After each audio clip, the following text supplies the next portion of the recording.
बात कर रहे थे। अब ये दोनों कंटेनर जब आपस में बात कर रहे थे तो हमें ये समझ में आ गया ये कहीं ना कहीं एक ही नेटवर्क के बीच में है, एक ही नेटवर्क के अंदर हैं। और दूसरा, सेम नेटवर्क के अंदर होने के साथ साथ सेम मेमोरी भी शेयर कर रहे हैं। ये लोग जो स्टोरेज है उसको भी शेयर कर रहे हैं। और जो इनका सेम नेटवर्क है तो उसके अंदर जो इनका नेटवर्क रेंज, उसी के अंदर से इन दोनों को एक एक अलग अलग आईपी भी मिला हुआ है। मतलब जो पॉड है, हर एक पॉड को अपना एक अलग आईपी मिल रहा है, लेकिन उसके अंदर जो कंटेनर है वो कंटेनर एक दूसरे से लोकल होस्ट से बात कर रहा है। कहीं ना कहीं ये चीज हम लोगों ने वर्चुअल मशीन के केस में देखा कि यार हमारे पास अगर एक वर्चुअल मशीन है और जो हम वीनेट बनाते हैं उस वीनेट के ही रेंज से जितने भी हम वर्चुअल मशीन बनाते हैं वो सब बनते हैं। और दो वर्चुअल मशीन एक ही वीनेट के अंदर में होने के बाद एक दूसरे से बात कर पाते थे। यहाँ पे अलग अलग कंडीशन था कि सपोज ये दोनों पॉड जो हैं ये अलग अलग नेम स्पेस में हो तो क्या ये आपस में बात कर पाएंगे? हाँ, कर पाएंगे। लेकिन अगर नेटवर्क पॉलिसी अप्लाई होगा तो नहीं कर पाएंगे। दूसरा, सपोज ये दोनों पॉड जो है अलग अलग नोड के अंदर हैं तो क्या ये एक दूसरे से बात कर पाएंगे? तो आंसर है हाँ, कर पाएंगे। अगेन आंसर के साथ साथ क्या ऐड करना है? अगर हमने नेटवर्क पॉलिसी अप्लाई कर दिया तो ये नहीं कर पाए। अब बात आती है कि अगर मुझे नेटवर्क पॉलिसी अप्लाई करना है ना, मुझे क्या अप्लाई करना है? नेटवर्क पॉलिसी अप्लाई करना है। तो पहले तो वो जो सपोर्ट करने वाला होगा इनके नेटवर्क को, मतलब नेटवर्क पॉलिसी अगर मैं अप्लाई करने जा रहा हूं तो पीछे का सिस्टम सपोर्टेड होना चाहिए कि नहीं होना चाहिए? आप केवल, जैसे इंडियन रेलवे है, आप केवल, ऐसा तो नहीं है कि इंडियन रेलवे में जो ट्रैक्स है हमारे वो वैसे ही रहे और आप 300 के स्पीड से चलने वाली गाड़ी लेके चले जाओ। हाँ, आपके रोड्स ऐसे ही रहे जहां इतने पेट्रोल्स हों और उस पर आप 200-250 के स्पीड वाली कार लेके चलाने लगो। बात समझ रहे हो नहीं समझ रहे हो? तो मेरा हर एक तंत्र जो है, हर एक सिस्टम जो है, कहीं ना कहीं वो सपोर्टेड होना चाहिए। भाई सब लोग जग रहे हो, सुन रहे हो सब लोग क्या कह रहा हूं मैं? याद करो हम लोगों ने जब वर्चुअल मशीन बनाया था, अभी भी तो 2 ही 3 लोग दिख रहे हैं मेरे को केवल, बाकी लोग कहाँ है भाई? हेलो जनता। हाँ, याद करो जब हम लोगों ने एक वर्चुअल मशीन बनाया था, क्या करा था हमने? एक वर्चुअल मशीन बनाया। तो जब हमने वर्चुअल मशीन बनाया और उसमें एनएसजी नहीं लगाया था तो क्या उसके सभी पोर्ट ओपन थे कि नहीं थे? बोलो सब लोग। जब आप लोगों ने वर्चुअल मशीन बनाया, बोलो भाई, पोर्ट ओपन था कि नहीं था?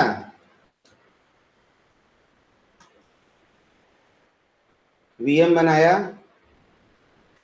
और उस पर एनएसजी नहीं लगा था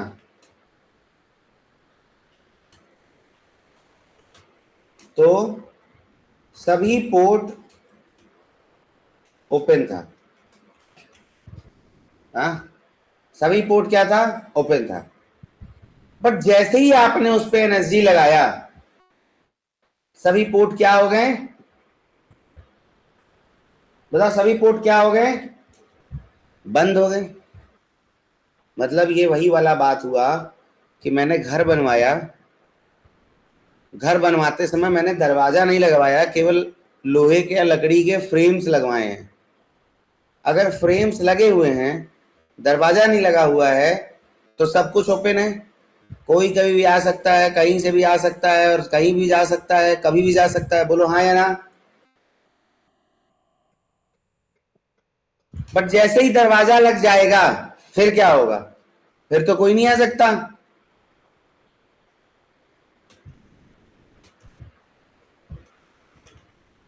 तो आप लोगों को याद होगा जैसे ही हम लोग एनएसजी लगाते हैं वैसे ही सभी पोर्ट 65,536 जितना भी पोर्ट है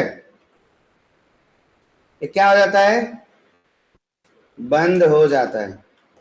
बताओ दोस्तों, यही लॉजिक है या कुछ और है? यही लॉजिक है। अगर मैं चाहता हूं कि मेरे पास एक पॉड हो फायरफॉक्स का और एक पॉड हो NGINX का, उस NGINX वाले पॉड के ऊपर मैं कंट्रोल करूं, मैं मेरा जो फायरफॉक्स वाला पॉड है उसके ऊपर मैं कंट्रोल करूं, कुछ इस तरीके का मैं सोच रहा हूं करने के लिए। तो उसके लिए हमने क्या देखा कि हमारे पास नेटवर्क पॉलिसी नाम का एक रिसोर्स होता है कुबरनेटिस के अंदर। कुबरनेटिस में कौन सा रिसोर्स है? कुबरनेटिस के अंदर नेटवर्क पॉलिसी नाम का एक रिसोर्स है। भाई क्यूब एपीआई रिसोर्सेज जब हम करते हैं, क्यूब सीटीएल एपीआई रिसोर्सेज, तो क्या होता है, जितना भी रिसोर्स है अवेलेबल कुबरनेटिस के पास वो सब हमको दिखने लगता है।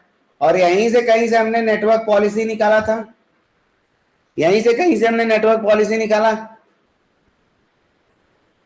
तो जैसे मैंने एनएसजी बनाया, अब इसको इनग्रेस तो छोड़ देते हैं, पहले नेटवर्क पॉलिसी लगा के रोकते तो है ना सारा का सारा ट्रैफिक। जैसे हमने एनएसजी लगाया तो क्या हुआ था, सारा का सारा जो पोर्ट था वो बंद हो गया था। वैसे ही अगर मैं वैसे ही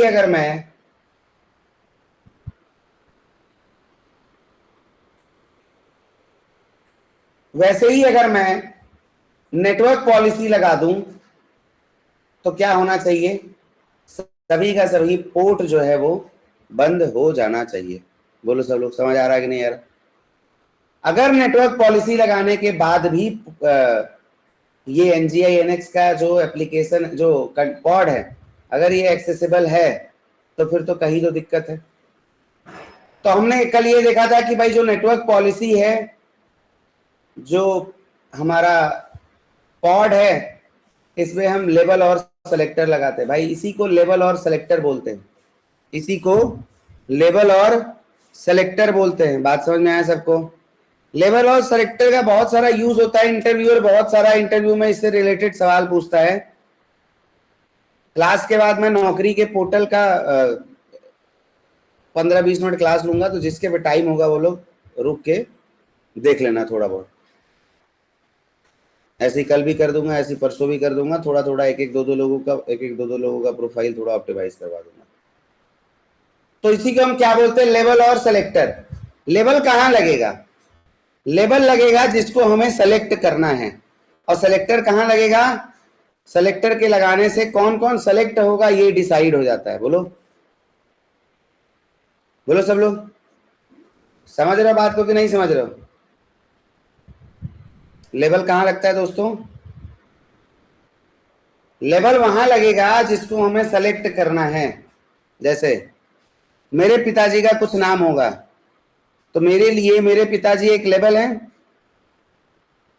और उनके वजह से शुरुआत में अभी के डेट में मेरी दुनिया में एक पहचान है कि मैं उनका बेटा हूं, मैं उस गांव का हूं, मैं उस शहर का हूं, मैं उस देश का हूं। ये सब क्या है हमारे लिए? लेबल ही हैं। अरे बोलो। अब किसी को सेलेक्ट करना है, जैसे गवर्नमेंट को सेलेक्ट करना है, या बाहर के किसी देश वाले को सेलेक्ट करना है, या फिर गवर्नमेंट के किसी स्कीम को सेलेक्ट करना है, गवर्नमेंट के किसी स्कीम में सेलेक्ट होना है, तो यही सब होता है। बोलो दोस्तों, अरे बताओ यही।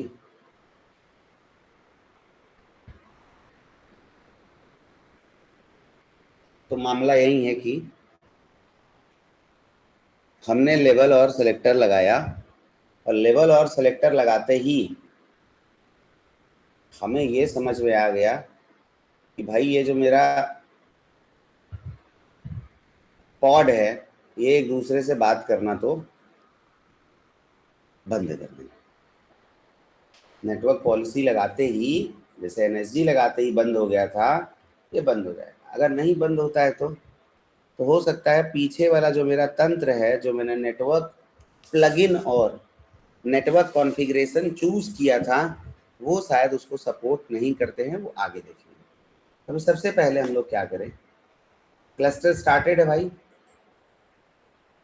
क्लास से पहले स्टार्ट कर दिया करो यार जल्दी से, कोई पीछे से ना, नहीं तो फिर ये 4-5 मिनट उसी में निकाल देता है।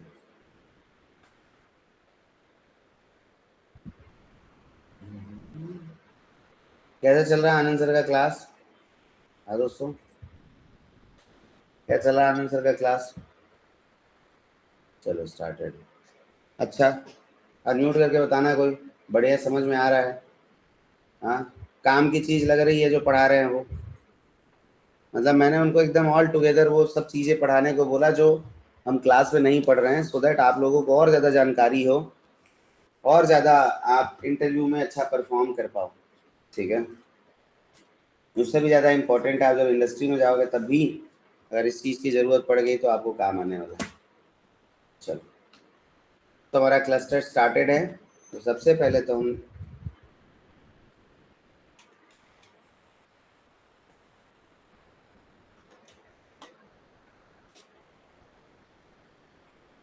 बेल पर, चलो तो हम क्या करें, सबसे पहले इस NGINX वाले pod create, kubectl create -f, और फाइल का नाम क्या है, nginx.yml। अप्लाई कर दिया मैंने, एक पॉड बन गया होगा, kubectl गेट पॉड्स करूंगा तो एक पॉड मिल गया। बहुत बढ़िया जी। पॉड का नाम क्या है, np-nginx पॉड, np-nginx पॉड। अगला नेटवर्क पॉलिसी को बना दूं, तो kubectl जो nginx लिखा हुआ है यहाँ np.yml, ये भी क्रिएटेड हो गया। अब अगर मैं पोर्ट फॉरवर्ड करता हूं इसका nginx वाले पॉड का, तो वो मुझे एक्सेसिबल नहीं होना चाहिए। यही लॉजिक है। kubectl पोर्ट फॉरवर्ड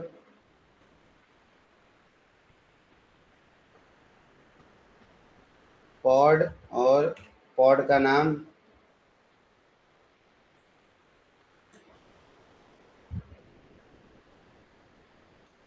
स्पेस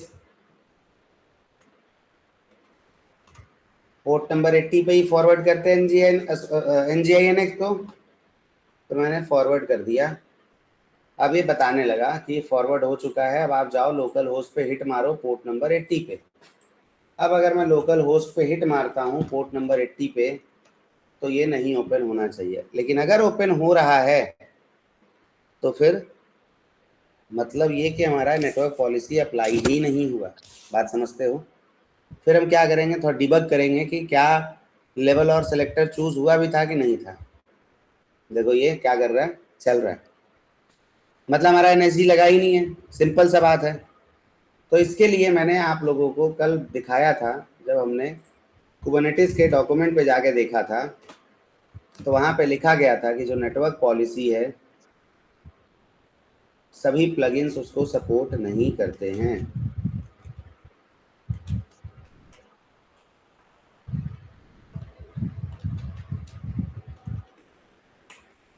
तो आप लोगों को मैं एक बात बता दूं, जो क्यूबनेट होता है ना, याद है हम लोग जब सातों कंपोनेंट पढ़े थे, क्यूब प्रॉक्सी नाम का भी एक चीज पढ़ा हुआ था जो क्या करता है, नेटवर्क देता है।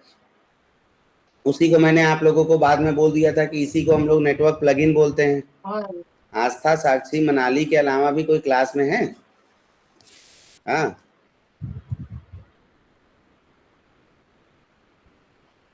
थोड़ा अटेंटिव रहो दोस्तों। अब ये नेटवर्क पॉलिसी सीधे सीधे कह रहा है कि मैं हर एक नेटवर्क प्लगइन को सपोर्ट नहीं करता हूँ। Your cluster must use a network plugin that supports network policy enforcement. तो हमें ये समझ में आ गया, मतलब आप लोगों के लिए बता रहा हूँ, जो क्यूबनेट होता है ना, वो कभी भी नेटवर्क पॉलिसी को सपोर्ट नहीं करता है। नेटवर्क पॉलिसी को सपोर्ट कौन करता है? कैलिको करता है। कौन करता है दोस्तों? कैलिको करता है। कौन करता है नेटवर्क पॉलिसी को सपोर्ट? कैलिको। अब ये कैलिको क्या है? एक कैलिको ना एक नेटवर्क प्लगइन है, इसीलिए हम लोगों को थोड़ा सा नेटवर्किंग के बारे में जानना जरूर।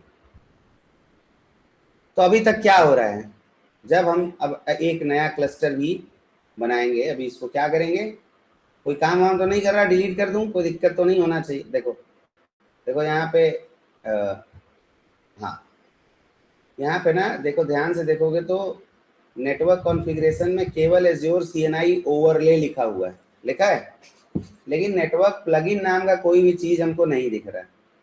देख रहे हो सब लोग? Hello, net azure CNI overlay लिखा हुआ है, लेकिन कहीं पे भी नेटवर्क प्लगइन नहीं है। अगली बार जब मैं नेटवर्क प्लगइन भी चूज करूंगा तो फिर आप देखोगे यहाँ पे आपको नेटवर्क प्लगइन भी दिखाएगा। तो क्या करते हैं, इस क्लस्टर को कर देते हैं डिलीट।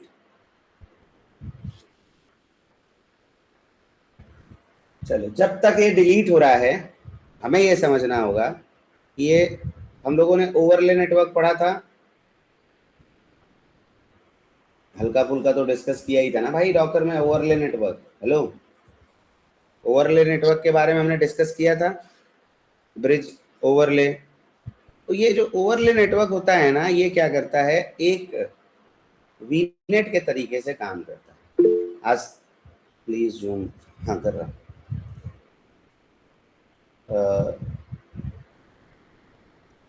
हफ्जा से एक इंटरव्यू में क्वेश्चन पूछा गया था कि सपोज करो आपका जो क्लस्टर है वो क्लाउड के ऊपर है और आपका एक VM है जो ऑन प्रेमाइसिस पे है, उनको आपस में बात कराना है। हाँ हफ्जा, इसी तरीके कुछ क्वेश्चन था, कनेक्ट करना है, ऐसा ही था हफ्जा? चलो, ऐसा ही कुछ इनसे एक क्वेश्चन पूछा गया था। आप में से कोई है जो जवाब देना चाहेगा? एक मेरा पूरा का पूरा क्लस्टर है जो एज्योर के ऊपर है और एक मेरा VM ऑन प्रेमाइसेस है। मेरे को अपने VM को क्लस्टर से कम्युनिकेट करवाना है, क्या तरीका हो सकता है करवाने का? Express route. Hmm, express route. Express root.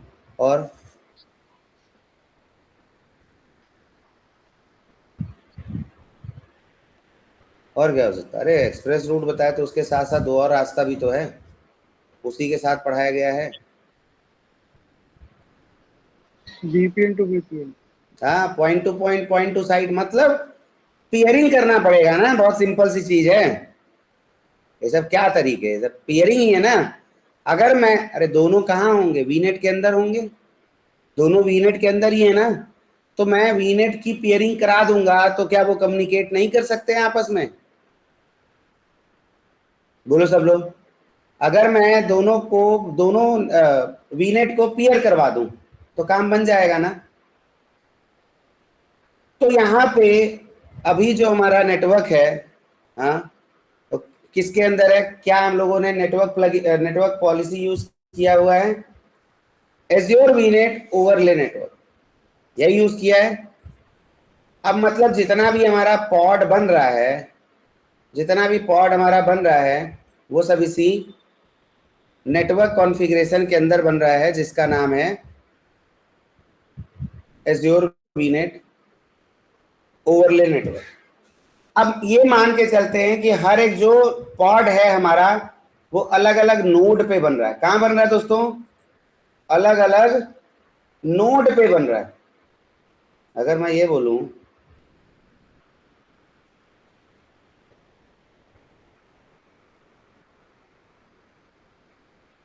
कि मेरा जो पॉड है वो सब पॉड अलग अलग नोड के ऊपर हो सकता है, पॉसिबल है ना?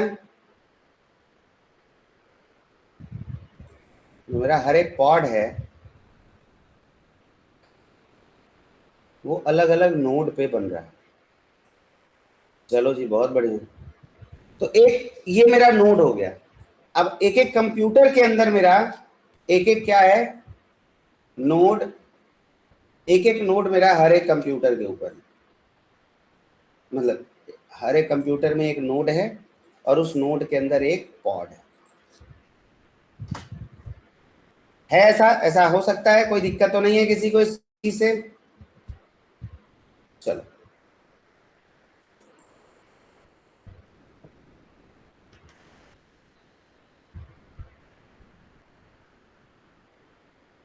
ये हो गया हमारा एक नोड के अंदर एक एक पॉड।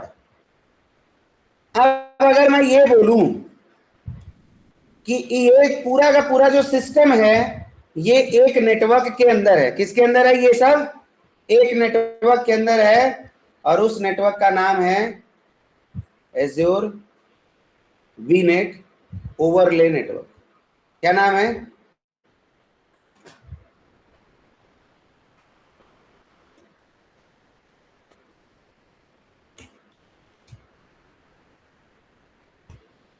Azure वीनेट overlay network. अब ये क्या करता है, ये सभी को अपने नेटवर्क रेंज के अंदर से हर एक पॉड को एक आईपी असाइन करता है। अपने नेटवर्क रेंज के अंदर से ये हर एक पॉड को क्या करता है, आईपी असाइन करता है। तो इस वाले पॉड का भी अपना कुछ आईपी होगा, हाँ, लेट्स से 10.4.0.9 ऐसा कुछ। और सिमिलर तरीके से हर एक जो पॉड है उसका अपना एक आईपी है और वो फिक्स आईपी है और वो प्राइवेट आईपी है। इंटरव्यू में क्वेश्चन बहुत पूछा जाता है, पब्लिक क्लस्टर और प्राइवेट क्लस्टर में क्या डिफरेंस है? क्या पूछा मैंने? पब्लिक क्लस्टर और प्राइवेट क्लस्टर में क्या डिफरेंस है? कोई बताना चाहेगा? Public cluster, private cluster. Hello, public cluster, private cluster, कोई बताना चाहेगा क्या है? अरे पढ़ लिख नहीं रहे हो क्या आप लोग? नाम से नहीं समझ में आ रहा है क्या? हाँ, पब्लिक क्लस्टर, प्राइवेट क्लस्टर, नाम से नहीं समझ में आ रहा। क्या होगा मनाली, बताओ।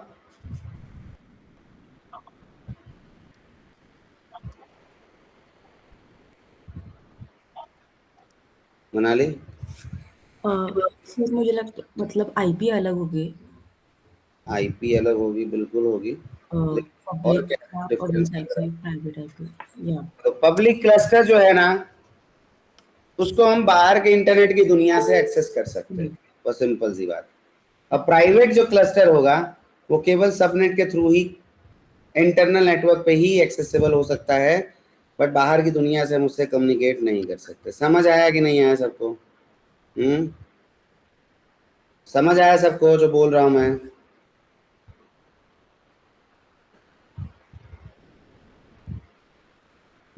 चलो,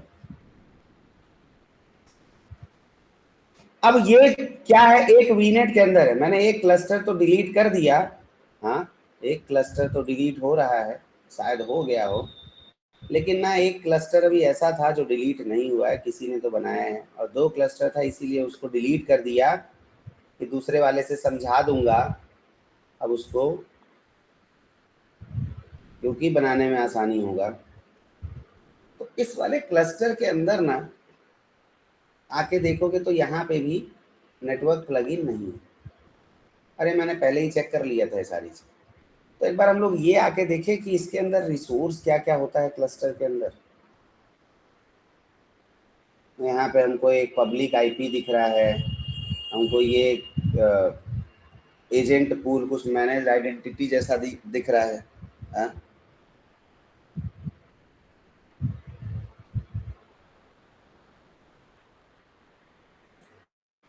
तो वीनेट में चलते हैं। कहाँ चलते हैं? वीनेट में। और हम ये देखते हैं कि कुछ ऐसे वीनेट हमको दिखेंगे, क्या हमने उसे बनाया था। AKS वीनेट और इसका जो रिसोर्स ग्रुप है ये कुछ ऐसा है। हाँ, अब इसको डुप्लीकेट करके ओपन करते हैं और उस क्लस्टर का रिसोर्स ग्रुप देखते हैं कौन है।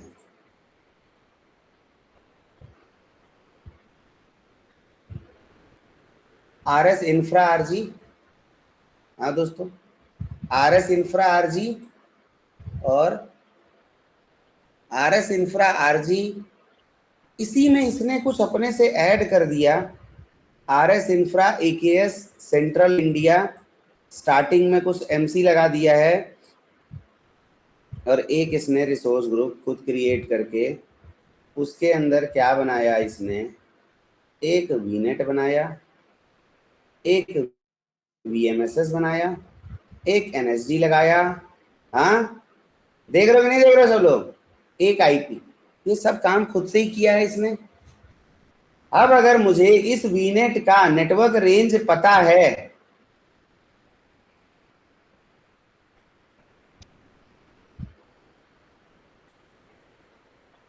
दिख रहा है सबको? क्या है एड्रेस रेंज? कितने एड्रेसेस हो सकते हैं? 3, 6, 7, 10,48,576 एड्रेस। हाँ, 10,48,576 एड्रेसेस। और अगर इसका मैं नंबर चेंज कर दूं तो मैं कर सकता हूं जब बनाऊंगा तब, या बनाते समय, क्योंकि बनने के बाद तो चेंज करना मतलब बहुत बड़ा बवाल ले लेना। अब एक बात बताओ, ये एक वीनेट ही है और एक और वीनेट मेरा अपना इसी नेटवर्क के अंदर हो या कहीं और से भी कनेक्ट करने का जरिया हो, तो हम पेयरिंग के थ्रू कनेक्ट कर सकते हैं। ऑन प्रीमाइसेस में भी अगर सपोज करो कि हमारा वीनेट है, या क्लाउड के ऊपर ही हमारा दो अलग अलग वीनेट है, एक में क्लस्टर है और दोनों को हमको बात कराना है, तो हम पेयरिंग कर सकते हैं दोस्तों। पेयरिंग कर सकते हैं, पेयरिंग कर सकते हैं। देखो चॉइस आ रहा है पेयरिंग करने का, और कौन से वाले पे आ रहा है? जो हमने अपना क्लस्टर बनाया है उसी वाले पे आ रहा है जी, दिख रहा है? तो अब एक बात बताओ,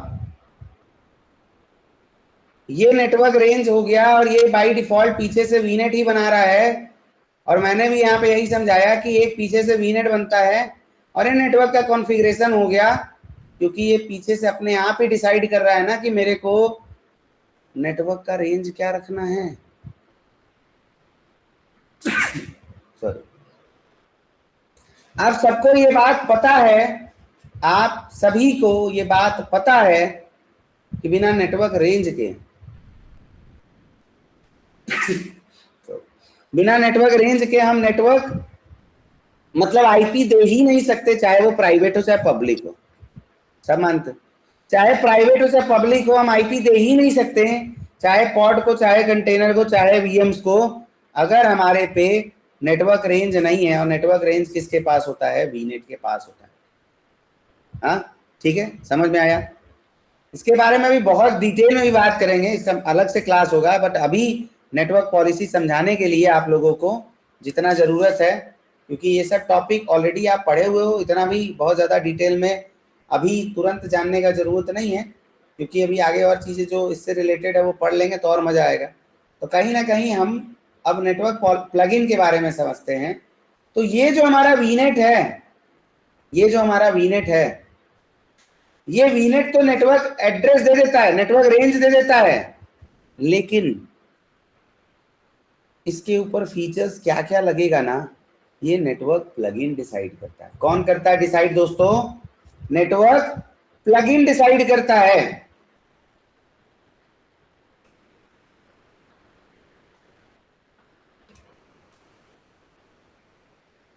नेटवर्क प्लगइन इन कुबरनेटिस।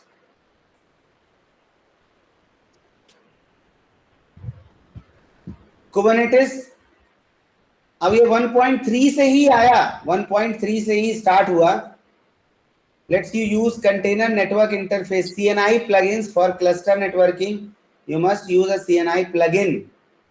आप अगर CNI कॉन्फ़िगरेशन यूज कर रहे हो तो आपको CNI प्लगइन यूज करना ही पड़ेगा। CNI plugin that is compatible with your cluster and that suits your need. Different plugins are available, both open and closed source. अच्छा, मतलब सर इसमें फ्री वाला भी है और पैसा देके ये देखो क्या लिखा है, open and closed source.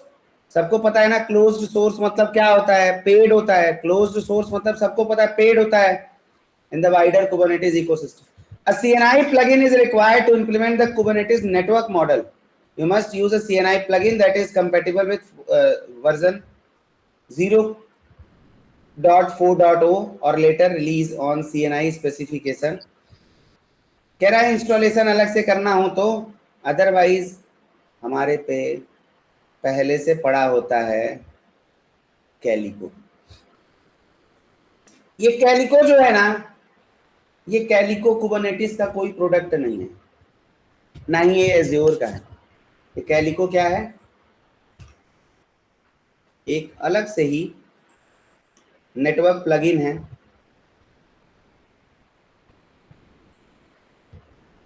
Calico is a highly popular open source networking and network security solution for Kubernetes. It provides a flat layer 3 network assigning routable IP addresses to every pod and enforces granular network policy to control traffic flow between microservices. देख रहे हो नहीं देख रहे हो?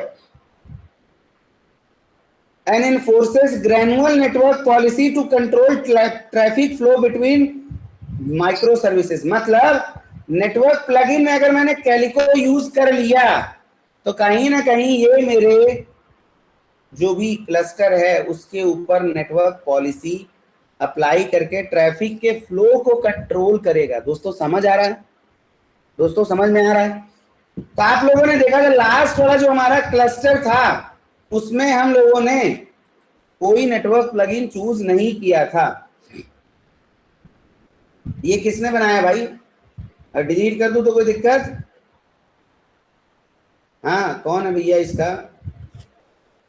Sir मैंने बनाया था आपका। डिलीट कर दूं, कोई दिक्कत तो नहीं है? सर कर दीजिए कोई नहीं। हाँ बना लेना, जितनी बार बनाओगे उतना नया नया चीज सीखोगे। अब नेटवर्क प्लगइन वाला ही बनाना। तो ये भी मैं डिलीट कर रहा हूँ। अरे मैं स्टॉप कर रहा हूँ। चलो इसको होने देते हैं डिलीट। हम लोग नया एक क्लस्टर बनाते हैं, बनाया जाए।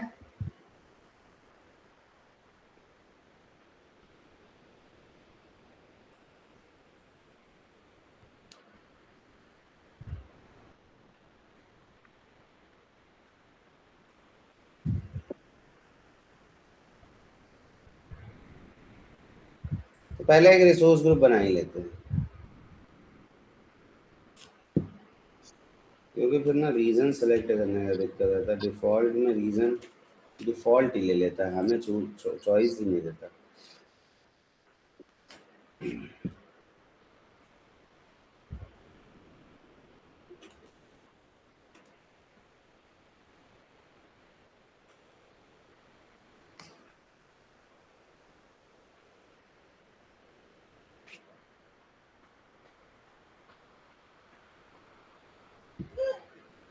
सेंट्रल इंडिया बनाया जाए।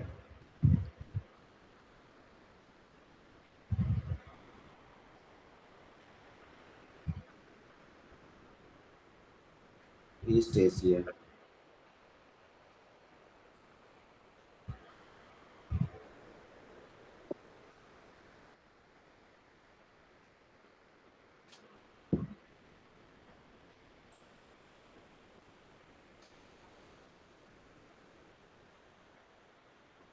अबे क्या हो गया, रिसोर्स ग्रुप बन गया।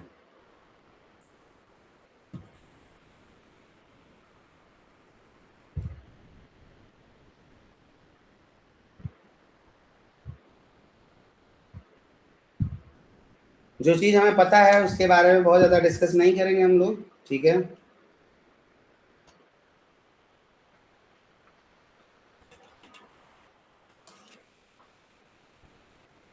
ईस्ट एशिया ही रहने देते हैं। Fleet manager, none availability zone, कोई दिक्कत नहीं है। राइजिंग टायर वर्जन जो है जैसे है, इनेबल्ड पैच, नोड सिक्योरिटी, ये वो सब ऐसे ही रहने देते हैं। नेक्स्ट पे चलते हैं। नोड पूल आ गया।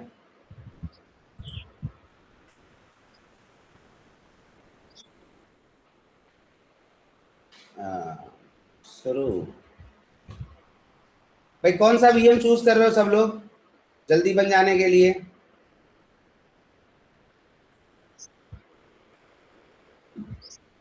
आकाश, कौन सा सर चूज? स्टैंडर्ड वही वाला D2S V3।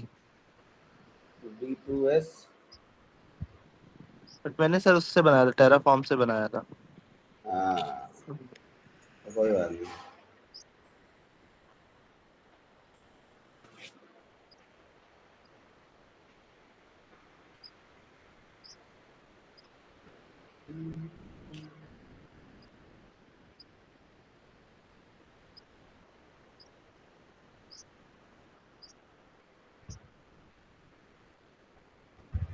ठीक है, हो गया। और इधर से भी आगे चलते हैं। आ गए हम नेटवर्क के ऊपर। Azure provides various networking control to help manage and secure access to your Kubernetes cluster. Private access.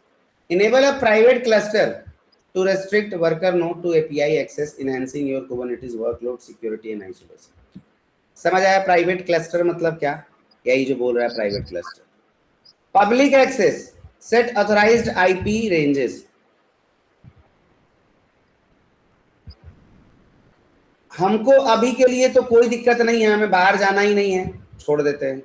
हाँ, जो है जैसा है रहने देते हैं। अब यहाँ पे आया Azure CNI ओवरले, तो नेटवर्क कॉन्फ़िगरेशन, मैंने दो चीज बोला था, नेटवर्क प्लगइन्स और नेटवर्क कॉन्फ़िगरेशन। नेटवर्क कॉन्फ़िगरेशन तो सही है, assign pod IP address from a private IP space, best for scalability. But यहां पे जो आया ना नीचे इसके, ये दोनों समझने वाला चीज है। Open source networking solution best for large scale deployments with strict security requirement. Strict security requirement. Native networking solution best for simpler deployment with basic security and networking requirement. ये सब तो ठीक है, लेकिन जब नन किया था, all allow all ingress and egress traffic to the pods, difference समझ में आया? जब हमने चूज ही किया है नन, तो हम नन पे कहां से नेटवर्क पॉलिसी लगा देंगे? समझे अभी तक जो पढ़ रहे हैं हम लोग? अब अगर मैं इसको नेक्स्ट करके चलूं, कैलिको सेलेक्ट करके, इंटीग्रेशन एंड ऑल, जो नहीं, हमको सब पता है कि इस सब का कोई जरूरत नहीं है, अभी सब पढ़ चुके हैं हम लोग पहले, कई बार हम लोग क्लस्टर क्रिएशन कर चुके हैं। तो रिव्यू और क्रिएट कर दूं।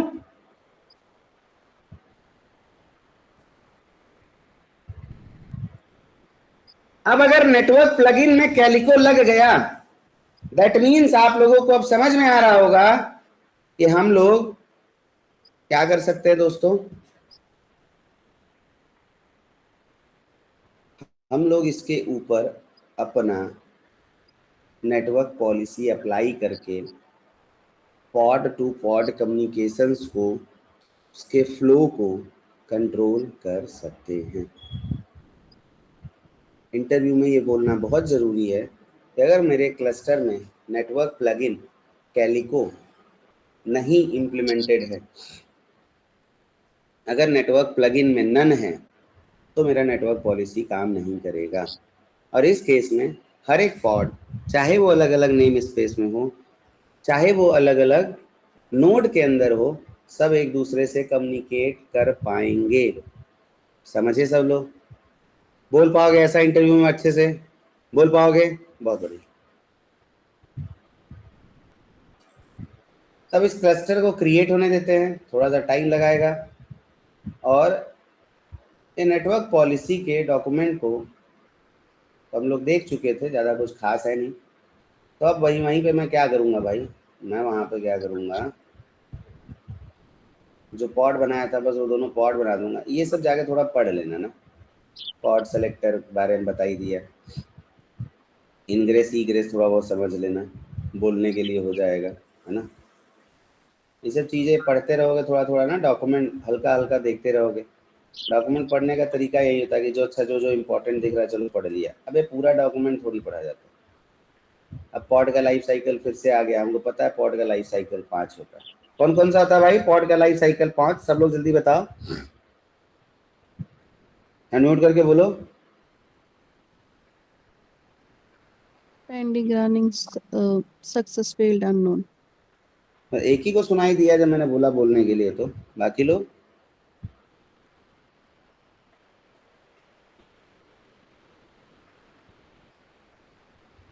बोलते काहे नहीं है? Running, succeed, fail, and अभी भी सबको नहीं समझ में आ रहा। चलो ठीक। कह कह के आदमी थक जाता है, आप लोग को फर्क ही नहीं पड़ता कोई यार। मैं जब बोलने के लिए बोलता हूँ तो इतना कौन सा शर्म आ रहा है? यहाँ कौन बैठा हुआ है जिससे इतना शर्मा रहे हो आप? इतना तकलीफ हो रहा है आपको बोलने में?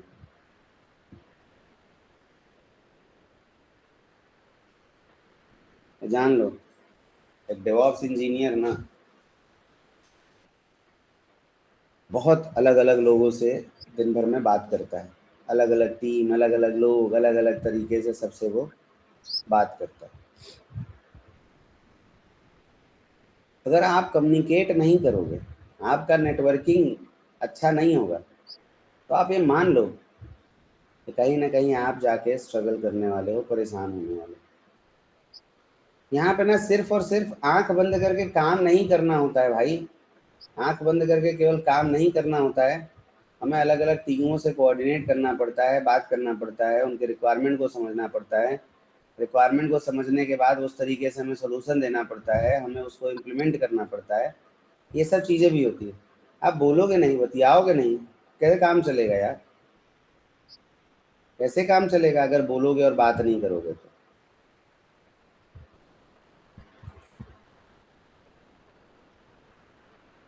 भाई बात करना स्टार्ट करो, बोलना। सब लोग क्लास ले रहे हो तो बहुत लोगों का तो आ रहा है मेरे को स्क्रीनशॉट,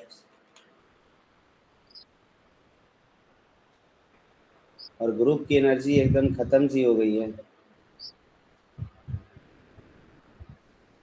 ग्रुप पे कोई मैसेज रिप्लाई ही नहीं करता, सब स्क्रीनशॉट मुझे पर्सनली भेजते हैं। अगर आप ग्रुप पे भेजोगे यार तो ग्रुप के लोगों में भी तो एनर्जी आएगी ना।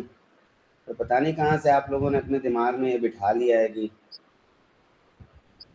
हम भेजेंगे ग्रुप पे तो नज़र वज़र लग जाएगा, ये वो ऐसा वैसा।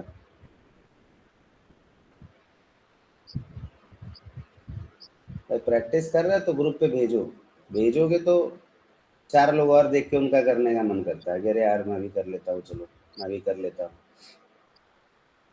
चलो तो पहले एक बार क्या करते हैं, कनेक्टिविटी कर लेते हैं क्लस्टर की।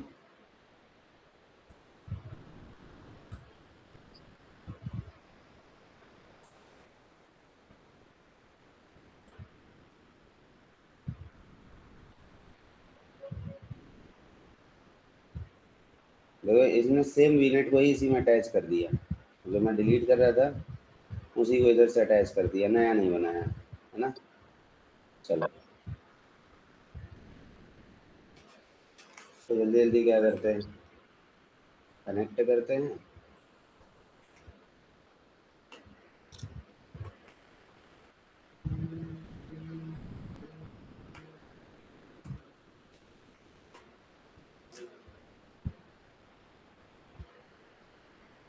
ठीक है, अब क्या करूं मैं, जल्दी से क्रिएट कर दूं NGINX, और क्या क्रिएट कर दूं, NP। अब गेट पॉड्स करके मैं चेक कर लूं कि पॉड चल रहा है कि नहीं चल रहा है। kubectl डिस्क्राइब करके देख लूं कि इसके अंदर प्लगइन है कि नहीं है।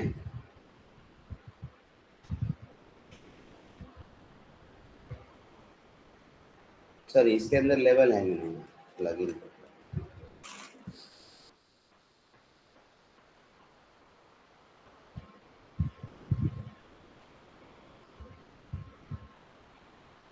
दिख रहा है labels? Brand is equal to Pushpa, और यहीं नीचे देखो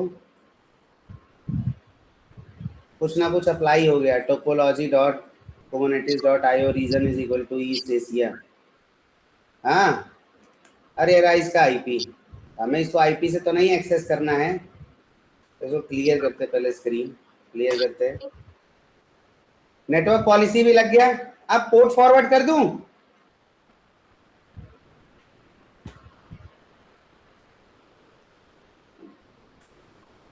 अगर नेटवर्क पॉलिसी लगा है तो क्या होना चाहिए?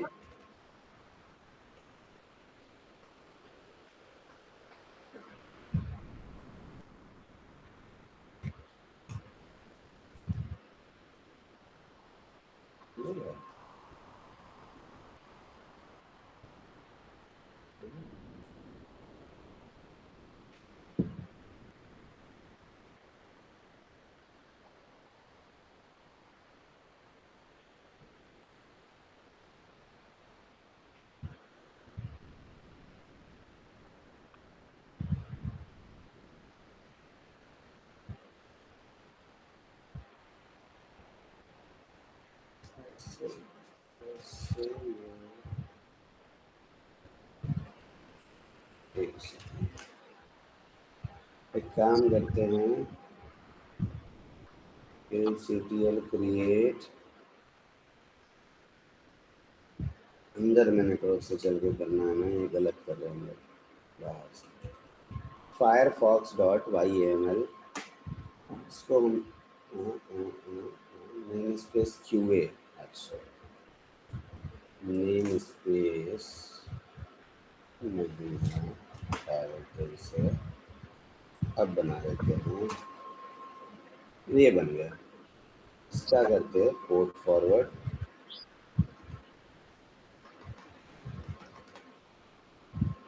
और ये रहा मेरा पॉड,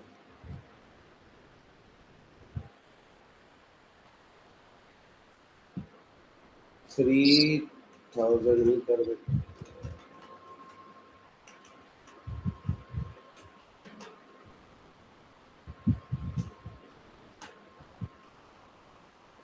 ठीक है, चलो port for enable to because pod is not running. अच्छा, क्रिएट हो रहा होगा।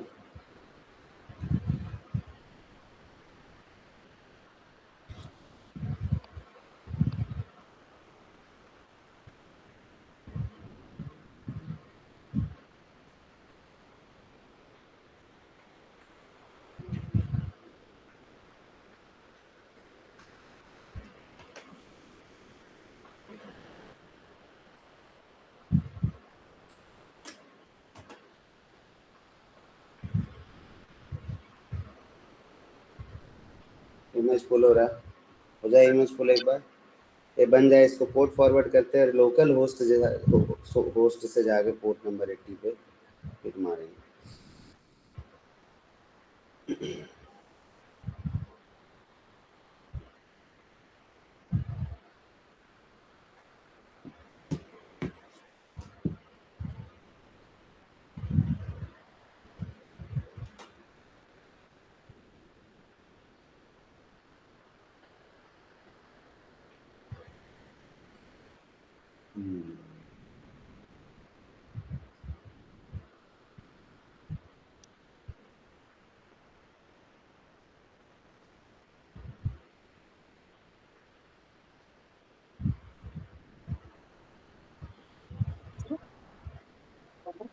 कितने ऐसे लोग हैं जो पूरे दिन अवेलेबल रहते हैं? एक बार मेरे को हैंड रेज करके बताओ, मैं 1 to 1 करके सबसे कनेक्ट करूंगा ओवर द कॉल। कौन ऐसे लोग हैं जो लोग दिन में पूरे टाइम अवेलेबल रहते हैं? साक्षी, माही, बस 2 लोग, कृष्णा, अफजा, ममता, और कोई 5 लोग। चलो ठीक है, तो कनेक्ट करेंगे हम लोग, कॉल करूँगा, और शिवानी भी, ठीक है।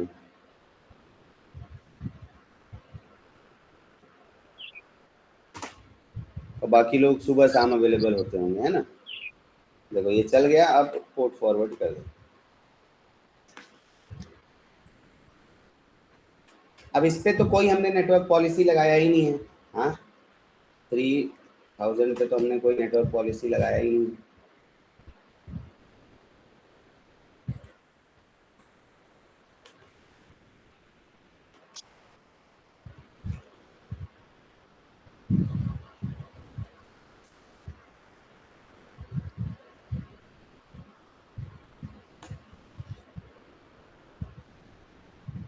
देख रहे हो, समझ आ रहा है सबको? समझ आया? इससे पहले जब हम लोग इधर जाके लोकल होस्ट के ऊपर 80 पे हिट मारते थे तो क्या होता था, हमको वेलकम टू NGINX दिखता था दोस्तों, सबको दिखता था। लेकिन अभी के डेट में हमें नहीं दिख रहा। अब अगर मैंने क्लियर नहीं किया होगा तो मुझे उस पॉड का IP नहीं दिख रहा। ठीक है, बट समझ में आ गया। चलो इसको रोक के दोबारा IP निकाल के दोबारा पोर्ट फॉरवर्ड कर लेंगे, कोई दिक्कत नहीं। ठीक है, QCTL डिस्क्राइब कर दूं?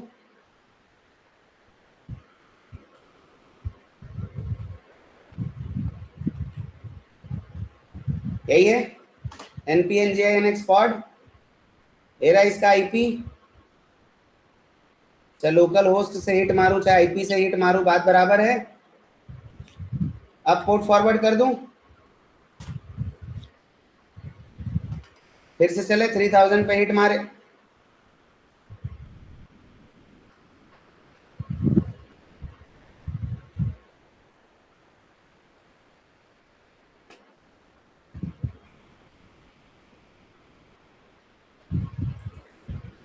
छह बजे उठूंगा, 9 बजे तक करूंगा, 9 बजे से फिर मैं करूंगा टेस्ट का एक्सरसाइज। नहीं कर रहा।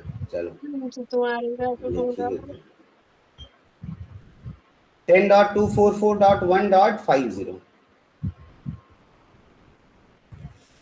मैं कल से यही करूंगा। 10.244.1.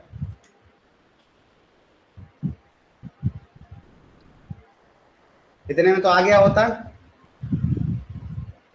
अब मुझे क्या करना है, मुझे उस पोर्ट को ओपन करना है जिसके ऊपर मेरा पॉड सुनता है। मेरा पॉड किसके ऊपर सुनता है? मेरा जो पॉड है वो सुनता है पोर्ट नंबर 80 के ऊपर। मेरा पॉड किसके ऊपर सुनता है दोस्तों? Port number 80। तो हम जैसे वहां पे NSG रूल्स को ओपन करके इनबाउंड रूल में जाके पोर्ट को इनेबल्स करते थे, अगर वही सेम काम मैं यहाँ पे आके रूल्स के अंदर एक इग्रेस होता है मतलब आउटबाउंड रूल, एक इनग्रेस होता है मतलब इनबाउंड रूल। अब इस इनग्रेस के अंदर मैं गया, जब मैं गया तो मुझे दिखा अलग अलग तरीके से पोर्ट को हम इनेबल कर सकते हैं। तो मेरे को एक ऑप्शन दिखा पोर्ट का, पोर्ट्स का, और पोर्ट्स के सामने लिस्ट है। आपको भी पता है कि भाई मुझे खोलने का मल्टीपल पोर्ट भी मन हो सकता है। हाँ, मल्टीपल मन भी हो सकता है। तो सबसे पहले हम क्या लिखेंगे?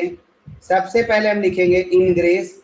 और ये इनग्रेस भी देखो क्या है, इनग्रेस क्या है दोस्तों? लिस्ट है। तो मैं इनग्रेस जैसे ही एंटर करूंगा, कॉलन दूंगा, एंटर मार के डैश लगा के स्पेस लगा दूंगा। अब इसके अंदर जो पोर्ट्स है वो भी क्या है? लिस्ट है। तो यहाँ पे मैं पोर्ट्स को पेस्ट करूं, कॉलन लगाऊं, एंटर मारूं, फिर P के लेवल पे आऊं और फिर हाइफन लगाऊं और फिर आगे बढ़ जाऊं ऐसा, और फिर यहाँ पे लिखूंगा मैं पोर्ट।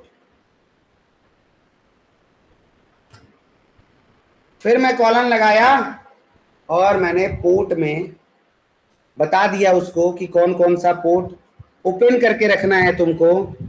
कौन कौन सा पोर्ट ओपन करवा दें? एक तो पहले पोर्ट नंबर 80 पे बोल दे।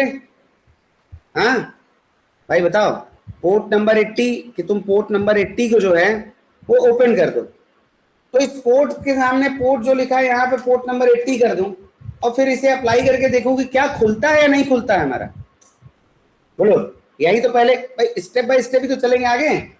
बहुत बढ़िया। तो अब आप लोग ने, अब आप लोगों से मैंने एक दिन कुछ कहा था कि एक अप्लाई नाम का कमांड होता है कुबरनेटिस में और एक क्रिएट नाम का होता है, याद है किसी को? याद है किसी को? तो आज ना इसका डिफरेंस आप लोगों को बता दूं, क्योंकि आज इसकी जरूरत पड़ी। तो ये जो हमारा क्रिएट कमांड होता है ना, ये सिर्फ और सिर्फ एक बार क्रिएट कर देता है, लेकिन जो हमारा अप्लाई कमांड होता है वो क्रिएशन के साथ साथ अपडेशन का भी काम करता है। बात समझ में आया सबको? और ये इंटरव्यू में बहुत पूछा जाता है, बहुत पूछ लेते हैं, बहुत ही ज्यादा पूछ लेते हैं।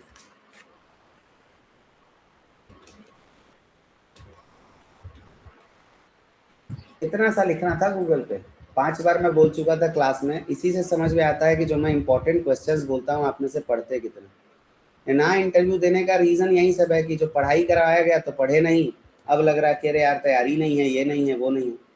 मतलब लास्ट बैच में भी पढ़ाई हो रहा था और लोग बात मान रहे थे और चीजें कर रहे थे और उस तरीके से रिजल्ट आया।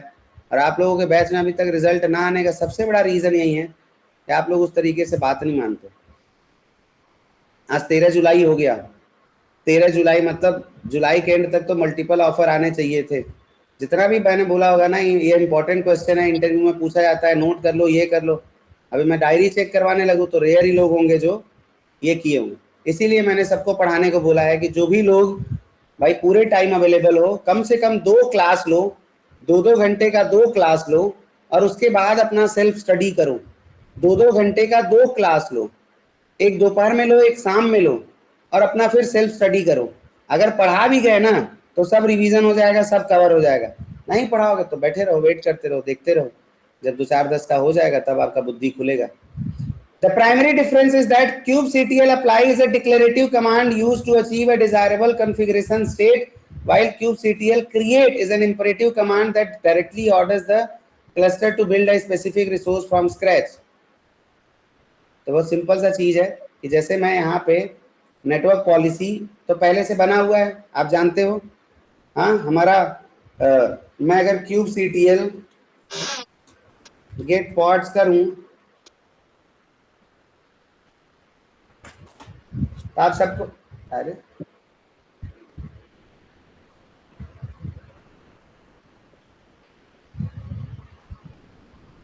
सर गेट्स लिखा आपने।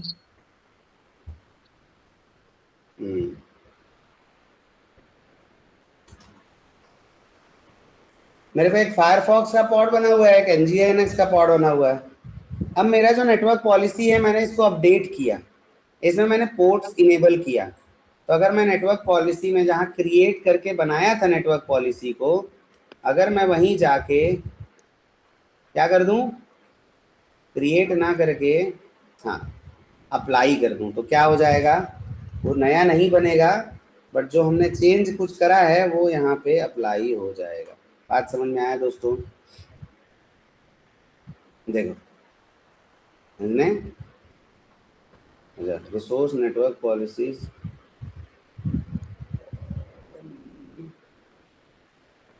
is missing.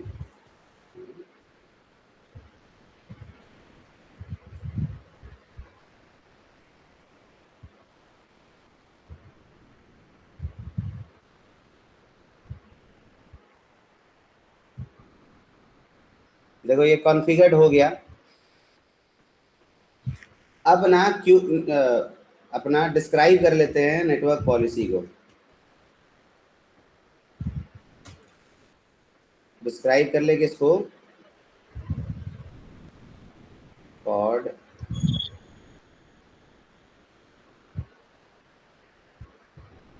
अच्छा ये तो वो है ना,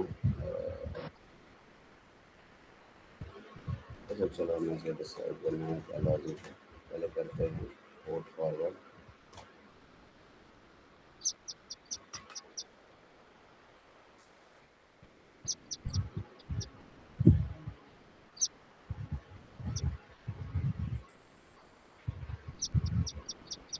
आ गया समझ में सबको? मजा आया? हाँ मजा आया। कैसे हम पॉड टू पॉड कम्युनिकेशन को रोक सकते हैं, कैसे हम केवल उन पर्टिकुलर पोर्ट्स को इनेबल करके, उन पर्टिकुलर पोर्ट्स को इनेबल करके हम पॉड के नेटवर्क के फ्लो को कंट्रोल कर सकते हैं। समझ आया सबको? बोलो, समझ में आया सभी लोगों को? तो हम लोग अगर जैसे देखो, इसको याद रखने के लिए ना एकदम सिंपल तरीका है कि जैसे हम लोगों ने वर्चुअल मशीन के ऊपर एनएसडी लगा के पोर्ट को कंट्रोल किया, और आप जानते हो सिक्योरिटी के पर्पस से पोर्ट को कंट्रोल करना कितना ज्यादा रिक्वायर्ड है, तो वैसे ही अगर मेरे को पॉड से पॉड का कम्युनिकेशन रोकना होगा तो पॉड से पॉड के कम्युनिकेशन को रोकने के लिए हम लोगों को नेटवर्क पॉलिसी को अप्लाई करना पड़ता है। और हम नेटवर्क पॉलिसी को वहीं पे अप्लाई कर सकते हैं, हम नेटवर्क पॉलिसी को वहीं पे अप्लाई कर सकते हैं जिस पे प्लगइन सपोर्टेड हो। नेटवर्क पॉलिसी का प्लगइन जिस पे सपोर्टेड हो, हम केवल उसी पे अप्लाई कर सकते हैं नेटवर्क पॉलिसी को। ऐसा नेटवर्क प्लगइन हो जो सपोर्ट ही नहीं करता, जैसे क्यूबनेट क्या करता है? सपोर्ट ही नहीं करता है। किसको? नेटवर्क पॉलिसी को। सपोर्ट कौन करता है? कैलिको। कौन करता है सपोर्ट दोस्तों? कैलिको। भूलोगे तो नहीं सब लोग? बोलो, भूलोगे तो नहीं सभी लोग? तो यहाँ पे क्या है, नेटवर्क प्लगइन के बारे में लिख देता हूं आप लोगों के लिए। 2 नेटवर्क प्लगइन जो आप लोगों ने देखा, एक है कैलिको और एक है क्यूबनेट।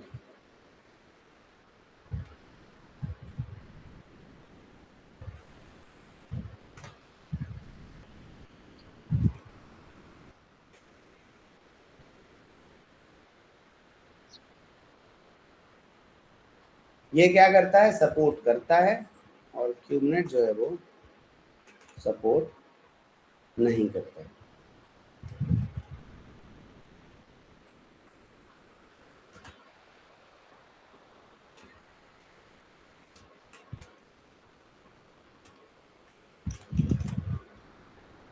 नेटवर्क पॉलिसी को क्या करता है? सपोर्ट करता है। और दूसरा वाला नेटवर्क पॉलिसी को सपोर्ट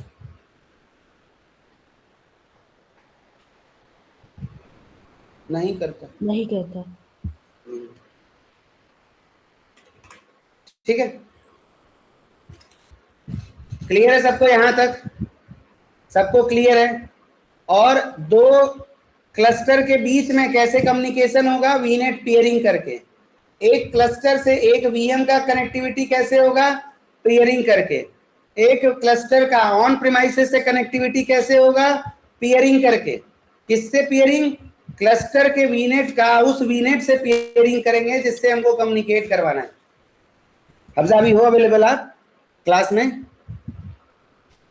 यस। यही क्वेश्चन पूछा था आपसे ना कि आपका एक क्लस्टर है और एक मतलब एक जगह वीएम है, कैसे कम्युनिकेट करवाओगे आप? आइसोलेटेड वीएम है वो। Isolated VM. अब आइसोलेटेड वीएम हो तो भी एक नेटवर्क ही तो आइसोलेट करता है ना उसको बाहर की दुनिया से, और कौन ही आइसोलेट करेगा? तो जब मैंने नेटवर्क की ही कनेक्टिविटी अंदर ऑन कर दिया तो फिर आइसोलेशन तो बाहर की दुनिया के लिए करते हैं ना, अंदर की दुनिया के लिए थोड़ी आइसोलेशन करेंगे। समझ रहे हो? अगर प्राइवेट वीनेट मतलब प्राइवेट आईपी भी दे रहा है वीनेट, अगर हम बैसियन से भी कनेक्ट कर रहे हैं फिर हम क्या करेंगे? ज्यादा दिक्कत होगा, हम बैसियन के थ्रू कनेक्ट करेंगे। बोलो यस। 2 वीनेट है, दोनों वीनेट प्राइवेट आईपी दे रहा है, पब्लिक आईपी नहीं दे रहा है, और दोनों वीनेट के अंदर में वर्चुअल मशीन और क्लस्टर है, तो मैं बाहर से नहीं एक्सेस कर सकता, लेकिन मैं मैं बैसियन होस्ट के थ्रू तो कर सकता हूं एक्सेस। ठीक है, समझ आया सभी लोगों को? समझ आया? बहुत बढ़िया। कल हम लोग ना शुरू करेंगे क्या, आज ही बता दे। तो अब देखो, सबसे बड़ा जो हमारा प्रॉब्लम है, अब हमारा एक प्रॉब्लम है, कल उस दुख को देखेंगे पहले और फिर उसके सुख की तरफ बढ़ेंगे। कि जैसे ये मेरा पॉड है, अब ये पॉड के अंदर में मैं कुछ स्टोर कर रहा हूं, मैं कुछ रख रहा हूं, मैं कुछ सेव करके रख रहा हूं। लेकिन जैसे ही पॉड रिक्रिएट हो रहा है वो डेटा लॉस हो जा रहा है, वो चला जा रहा है, वो मुझे दिख ही नहीं रहा है जो मैंने सेव किया था वो है कहाँ। बात समझ में आया? इसके लिए हम लोगों को कुबरनेटिस ने एक परसिस्टेंट वॉल्यूम क्लेम और परसिस्टेंट वॉल्यूम का कॉन्सेप्ट दिया है। जो परसिस्टेंट वॉल्यूम है ना वो बनता है एज्योर के ही ऊपर स्टोरेज के अंदर एक सर्विसेज है जिसका नाम है फाइल शेयर। और सब लोग नोट कर लो अपनी डायरी में कि परसिस्टेंट वॉल्यूम हमेशा फाइल शेयर में ही बनता है, कहीं और नहीं बन सकता है। और उस परसिस्टेंट वॉल्यूम को बनाने के बाद परसिस्टेंट वॉल्यूम क्लेम के थ्रू हम उस पॉड से चिपका देंगे। जैसे ही पॉड से चिपकाएंगे उस पॉड के अंदर में जो दो कंटेनर होता है, जो एक पॉज कंटेनर होता है, वो पॉज कंटेनर ना उस परसिस्टेंट वॉल्यूम क्लेम का डिटेल भी अपने पास रख लेगा। और जैसे ही कोई नया पॉड बनेगा वो क्या करेगा, उसी परसिस्टेंट वॉल्यूम क्लेम को उस पॉड से अटैच कर देगा, बिकॉज उसके पास नेम स्पेस का उसके पास पॉज कंटेनर के अंदर हर एक डिटेल्स स्टोर्ड है। समझ आया? समझ आया सभी लोगों को? तो हम लोग क्या करेंगे, हम लोग कल परसिस्टेंट वॉल्यूम और परसिस्टेंट वॉल्यूम क्लेम स्टार्ट करेंगे और कल कोशिश करेंगे उसको कंप्लीट कर जाए, ठीक है?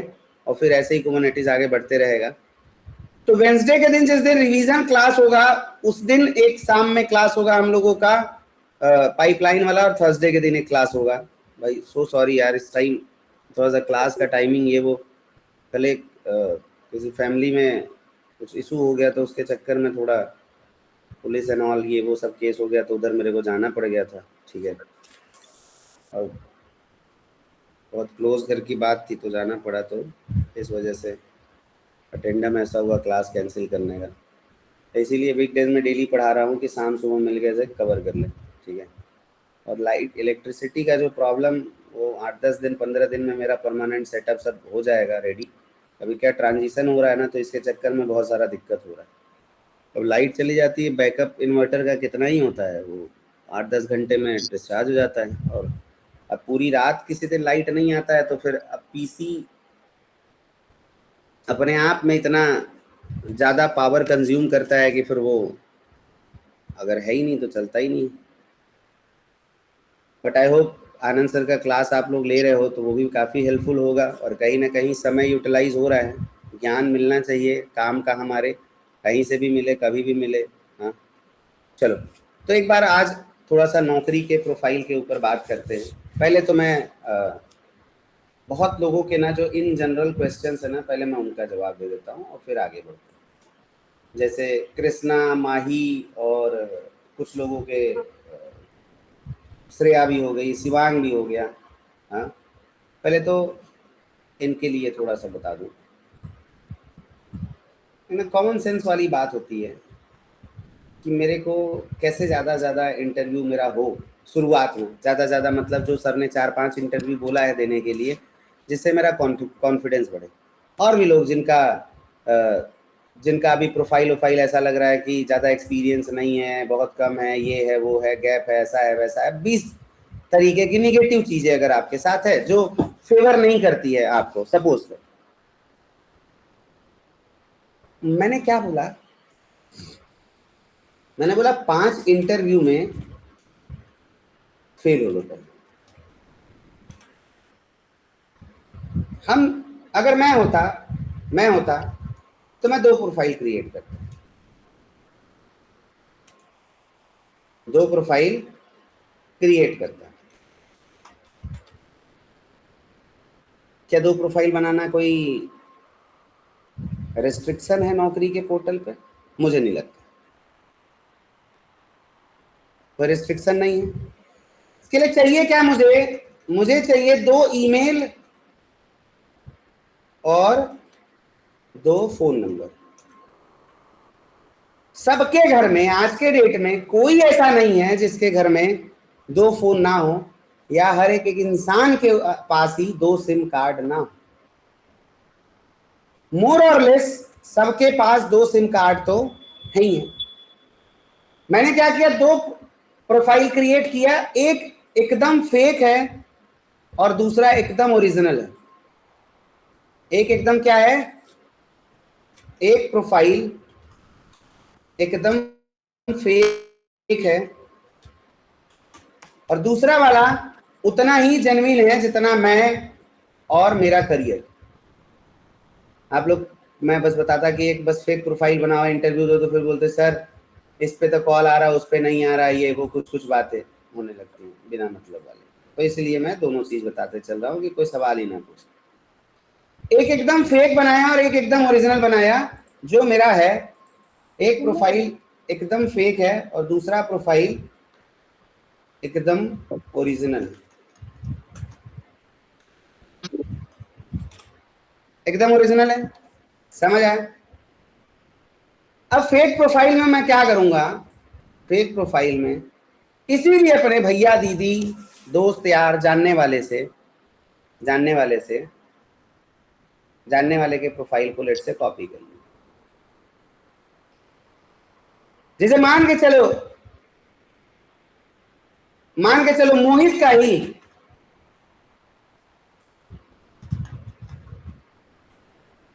मोहित का ही प्रोफाइल या प्रशांत का प्रोफाइल या विशाल का या आकांक्षा का या किसी और का प्रोफाइल हमने क्या किया, एकदम एज इट इज कॉपी मार दिया और उनसे लास्ट वर्किंग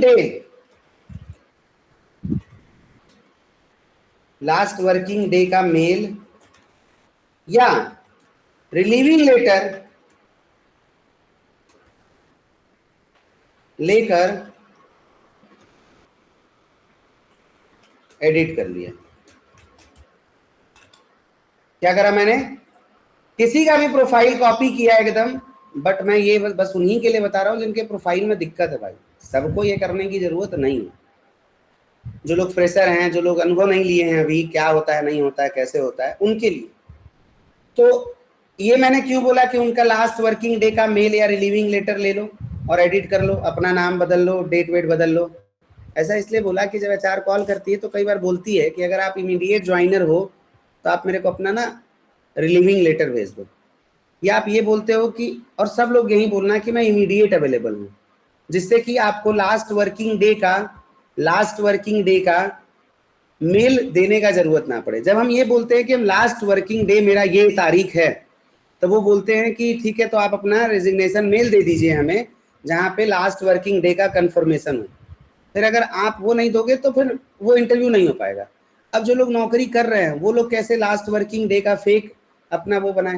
अरे जैसे सपोज करो टीसीएस में ही आप नौकरी कर रहे हो, कोई दोस्त यार है आपका, किसी से बात किया, कुछ ऐसा इधर उधर करा। एक एग्जांपल दे रहा हूँ, जैसे छोटे कंपनी में जो लोग जॉब कर रहे हैं, अपने दोस्त को ही एक मेल भेजा रेजिग्नेशन वाला और उससे कंफर्म करवा के उसके से भी मेल डिलीट कर दिया और अपना स्क्रीनशॉट लेके अपने से भी मेल डिलीट कर दिया।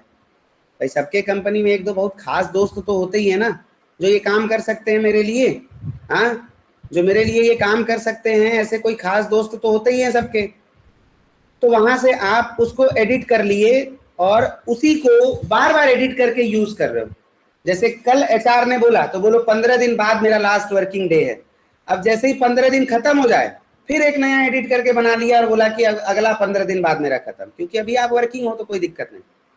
बट ये तब तक जब हमारा 4-5 इंटरव्यू नहीं हो चुका है। समझ रहे हो बात? या फिर 1-2 इंटरव्यू का पहला राउंड क्लियर ना हो चुका हो। अगर 1-2-3 इंटरव्यू का भी पहला राउंड क्लियर हो गया है तो सब जेन्युइन पे आ जाएंगे, जरा सा भी फेक बाजी नहीं करेंगे। मैं फिर से डिस्क्लेमर के साथ बोल रहा हूं, कंपनी में जाने के बाद हम जब नौकरी ले रहे होंगे ना, तो कोई भी डॉक्यूमेंट एडिट नहीं करेंगे और किसी भी डॉक्यूमेंट का कोई भी जो हमारा प्रोफाइल लिखा हुआ है उसको भी हम नहीं छेड़ेंगे। चाहे सेल्स मैनेजर लिखा हो, चाहे सेल्स एसोसिएट लिखा हो, चाहे प्रोजेक्ट मैनेजर लिखा हो, चाहे प्री सेल्स मैनेजर लिखा हो, चाहे प्री सेल्स कॉलर लिखा हो, चाहे टेक्नीशियन लिखा हो, चाहे सपोर्ट लिखा हो, चाहे साइकोलॉजी लिखा हो, चाहे प्रॉक्टर लिखा हो, चाहे एजुकेटर लिखा हो, कुछ भी लिखा हो, मैंने कुछ भी मतलब कुछ भी, चाहे एचआर लिखा हो, चाहे डॉक्टर लिखा हो, हाँ, चाहे साइकोलॉजी लिखा, कुछ भी लिखा हो, मैं फिर से बोल रहा हूं सबको एकदम कड़े शब्दों में, चाहे कुछ भी लिखा हो, हमें एडिट नहीं करना है। अब यहीं मैं बात कर रहा हूं ना, तो इस शंका का भी आप लोगों के दिमाग से निराकरण कर देता हूं। देखो, जो बहुत छोटी कंपनी है ना, वहां पे तो सब एक दूसरे से एसोसिएटेड होते हैं, लेकिन जो बड़ी कंपनी होती है ना, वहां पे ना हायरिंग टीम अलग,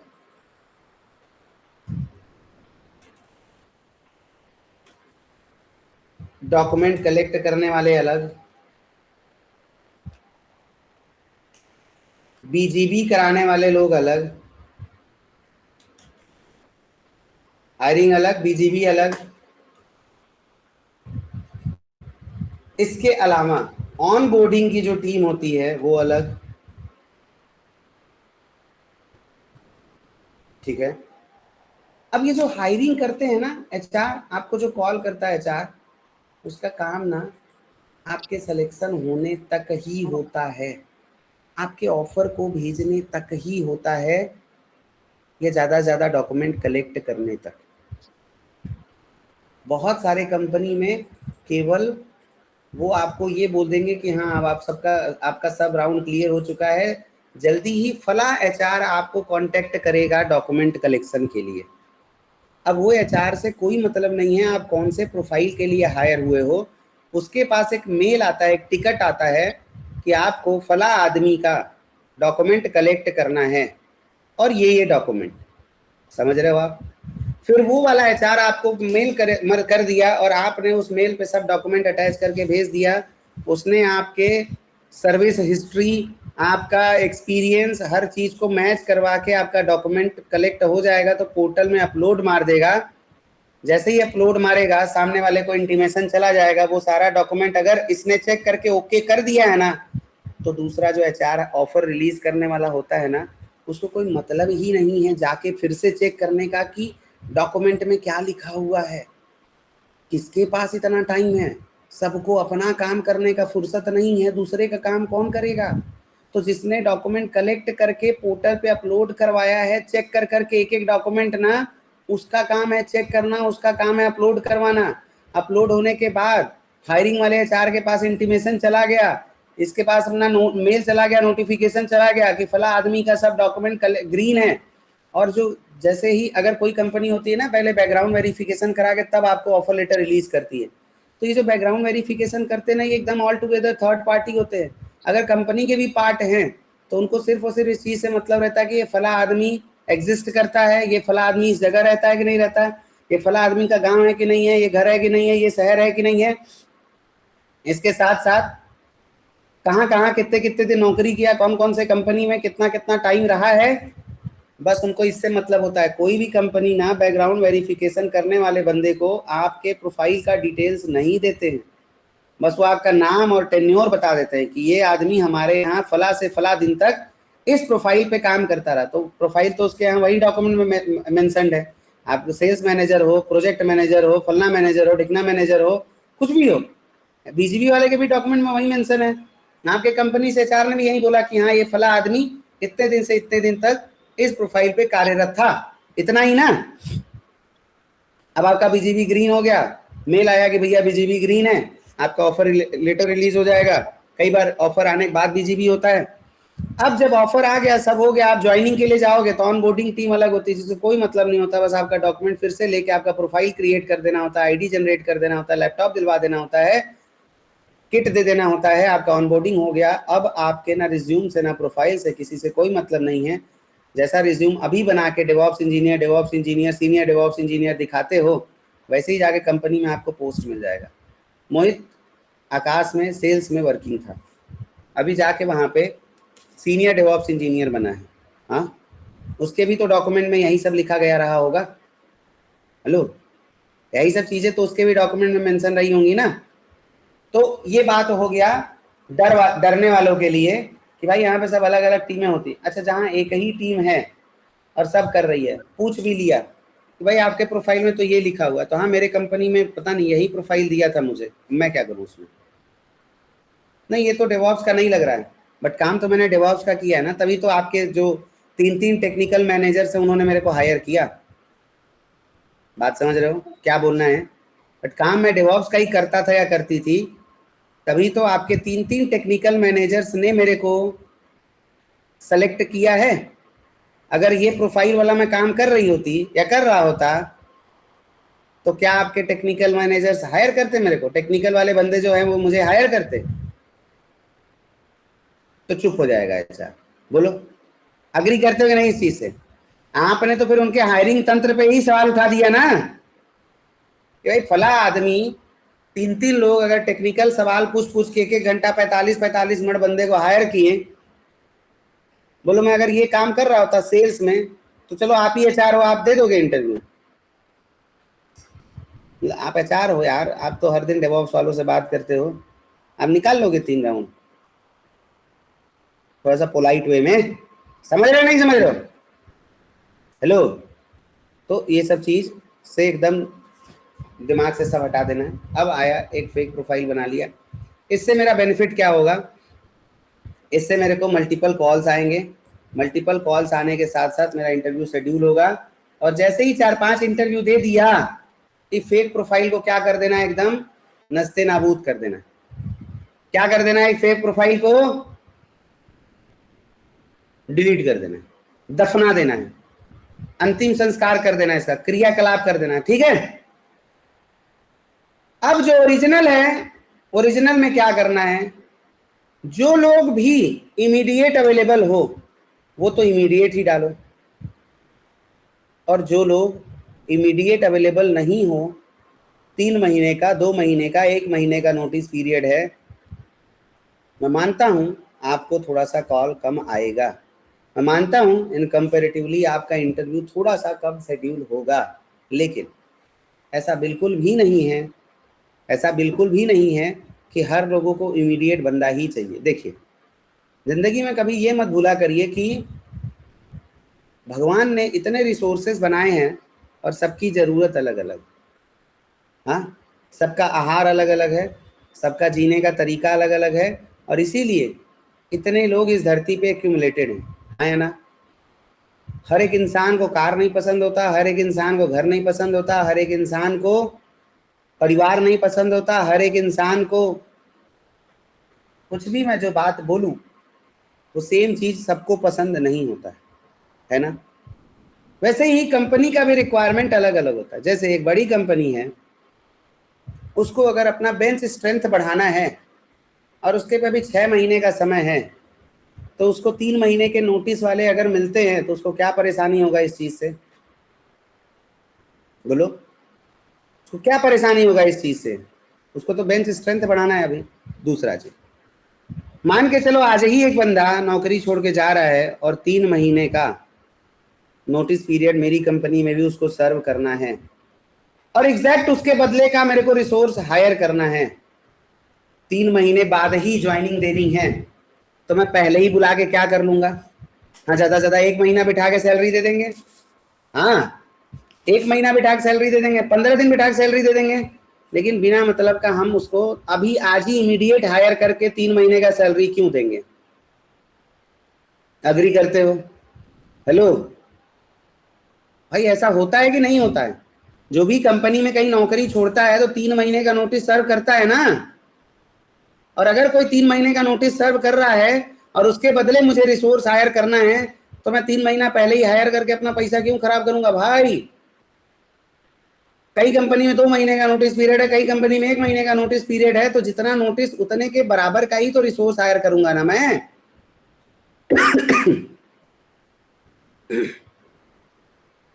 इसके अलावा क्या होता है, कई बार कंपनी में जब कोई नया प्रोजेक्ट आने वाला रहता है, जब कोई नया प्रोजेक्ट आने वाला रहता है तो उसके लिए हायरिंग शुरू होता है।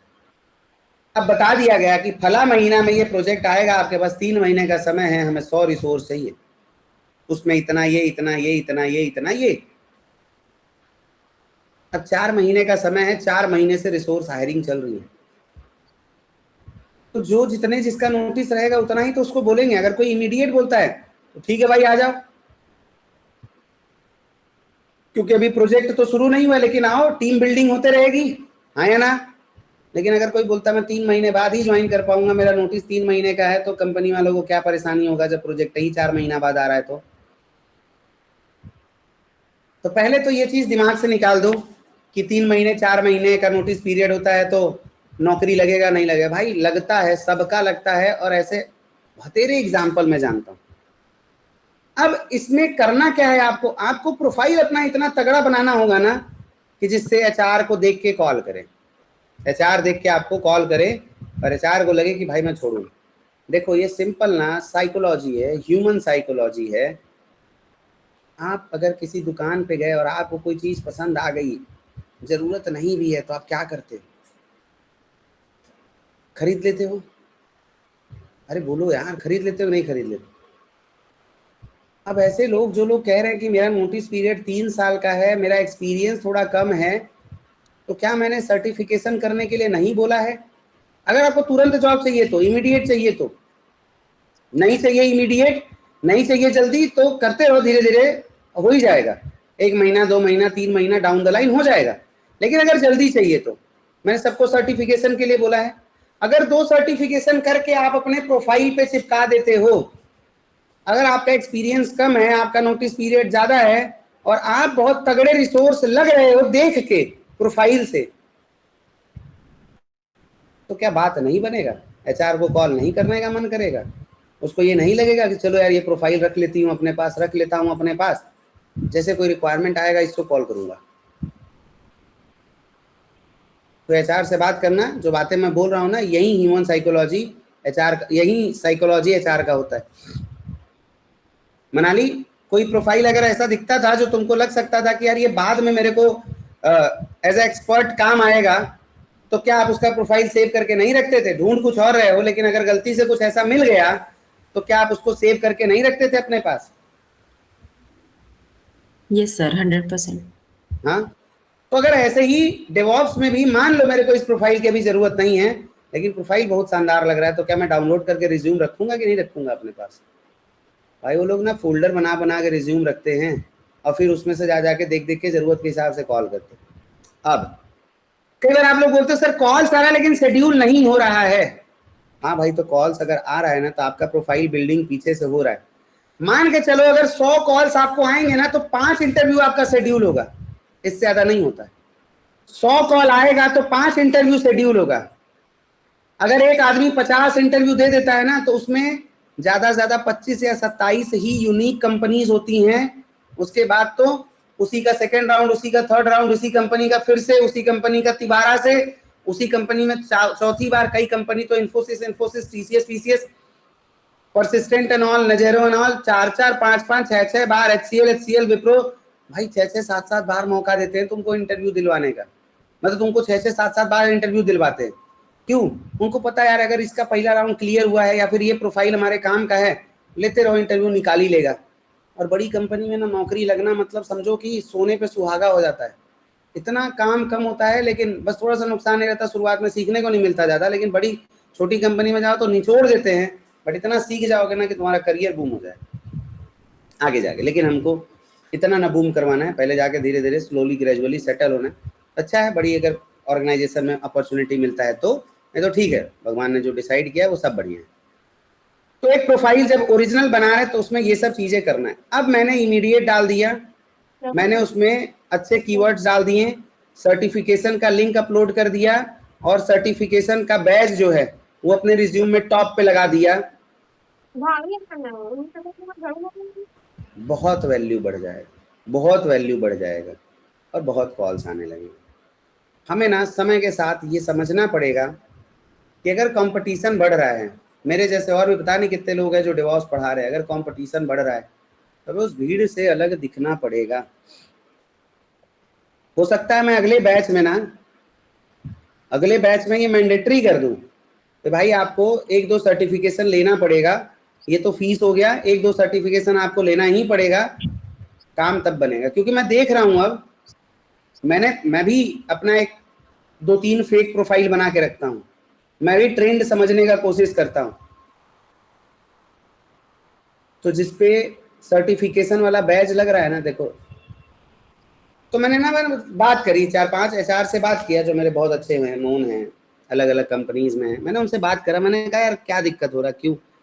बोले सर एक्चुअली क्या हो रहा था ना कि कोविड से लेके ना 2025 तक 26 तक अभी तक मान लो बहुत सारी हायरिंग ऐसी हुई ना, जो लोग ना फेक क्या बोलते हैं कि नॉलेज लेके चैट जीपीटी और एआई टूल्स का हेल्प लेके अपने लैपटॉप में उसको इंटीग्रेट करके इंटरव्यू में तो इतने फाड़ू लगे कि बाप रे बाप, इनके जैसा तो बंदा ही नहीं हो सकता है।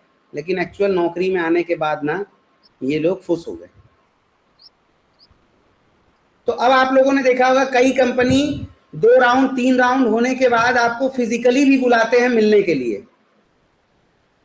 कि भाई आप एक बार आ जाओ, सामने सामने फेस टू फेस बात कर लेंगे। क्यों चाहते हो ऐसा? क्योंकि अगर 4 भी सवाल पूछ लिया जो आपसे पूछा गया था, अगर आपने उसमें से वही जवाब दे दिया, दैट मीन्स कि आपने एआई से नहीं देखा है। अरे यार सोचो, एआई से जवाब दे देने के बाद 10 मिनट बाद भी कुछ याद रहेगा क्या हमको? जब हम पढ़े ही नहीं हैं, हम जानते ही नहीं हैं, तो हमको याद रहेगा? कुछ नहीं याद रहेगा। लेकिन भाई सब लोग हो ना यार, ये सब इतना इंपॉर्टेंट बात बता रहा हूं ना कि क्या बोलूं मैं, मतलब। और अगर नहीं होना तो फिर अपने पैर पे कुल्हाड़ी मारते हो। जब सीखने के लिए कोई चीज होता है तो फिर गायब हो जाते हो, ड्रॉप करके बैठे रहते हो, कहीं खोए रहते हो। और जब नहीं कुछ होगा, सर ये नहीं हो रहा, वो नहीं हो रहा, ऐसा नहीं हो रहा, वैसा नहीं हो रहा, जो करने के लिए बातें बताई जाएंगी तो करते नहीं हो यार। तो आप बता नहीं पाओगे। अगर आपको एक्चुअल में बुला लिया ऑफिस में, तो उन्होंने बोला कि सर ऐसे, फिर हम लोगों ने थोड़ा सा ऑर्गेनाइजेशन से भी, जैसे मैं भी कहीं काम करता हूं तो मैं भी तो ये सब हायरिंग एंड ऑल वाले मीटिंग में इन्वॉल्व होता हूं ना, तो वहां पे भी बोला जाता है कि भाई देख लो जिसके प्रोफाइल पे सर्टिफिकेशन है उसको पहले प्रायोरिटी दो, क्योंकि कंपनी में आने के बाद भी सर्टिफिकेशंस क्लाइंट मैंडेटरी करते हैं। जिस क्लाइंट के लिए काम करती है ना कंपनी, जिसको अपना रिसोर्स दे के कट बना रही है, वो कंपनी भी बोलती है कि भाई एक काम करो, मुझे ना जो बंदा हायर किया हो ना, पहले उसका सर्टिफिकेशन करवाओ, फिर मेरे प्रोजेक्ट में उसको इनरोल करो। तो जाते ही आपको सर्टिफिकेशन का डंडा करने लगेंगे। लेकिन अगर आपके पास पहले से सर्टिफिकेशन है तो आपको एज मिलेगा, आपको बेनिफिट होगा उससे कि हाँ भाई ये बंदा जेन्युइन लग रहा है। और जेन्युइन लगने के साथ साथ इंटरव्यू भी जेन्युइन हो गया, तो फिर तो इससे बढ़िया क्या चाहिए। हाँ, जेन्युइन लगने के साथ साथ इंटरव्यू भी जेन्युइन हो गया, और जब फेस टू फेस बुलाया तो फैन हो गए आपके। आकांक्षा का जिस तरीके का इंटरव्यू हुआ था, लोगों को डाउट हो रहा था कि ये चैट जीपीटी या एआई टूल से देख के इंटरव्यू दी होगी। जिस तरीके से उसका कोडिंग राउंड हुआ था, मतलब उसने बग निकाल दिया उनके एग्जिस्टिंग सिस्टम में। लोग शॉक्ड हो गए, तो भाई इतने दिन से लोग इंटरव्यू दे रहे हैं, हाँ में हाँ मिला रहे हैं, ये तो गलती बता दी। उसको बुलाया गया ऑफिस।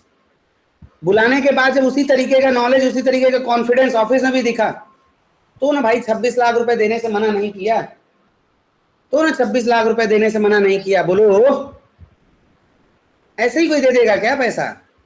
अरे वो 30 मांगती, 30 मिलता उसको, और मजबूरी ये थी कि 3 महीने से जॉब में नहीं थी, और दूसरा चीज ये भी था कि यार एक मल्टीपल ऑफर नहीं पड़ा था तो काउंटर नहीं खेल पा रहे थे, लग रहा था कि कहीं ये वाला भी ना चला जाए। अगर आपके पास मल्टीपल ऑफर लेटर हैं तभी आप काउंटर खेल पाओगे, नहीं तो फिर मजबूरी में जो मिलेगा वो ज्वाइन करना पड़ेगा, ये भी जान लो। इसीलिए इतना इंटरव्यू देना है ना, इतना इंटरव्यू देना है ना, 6-7 ऑफर लेटर तो एनी टाइम मेरे पाइपलाइन में। तो जो भी बातें मैंने बताया सब समझ में आया? हाँ, समझ में आया सब? इसके बाद नौकरी का हमको पेड प्रीमियम मेंबरशिप ले लेना है। नौकरी का क्या? प्रीमियम मेंबरशिप हमारे पास होना चाहिए नौकरी का।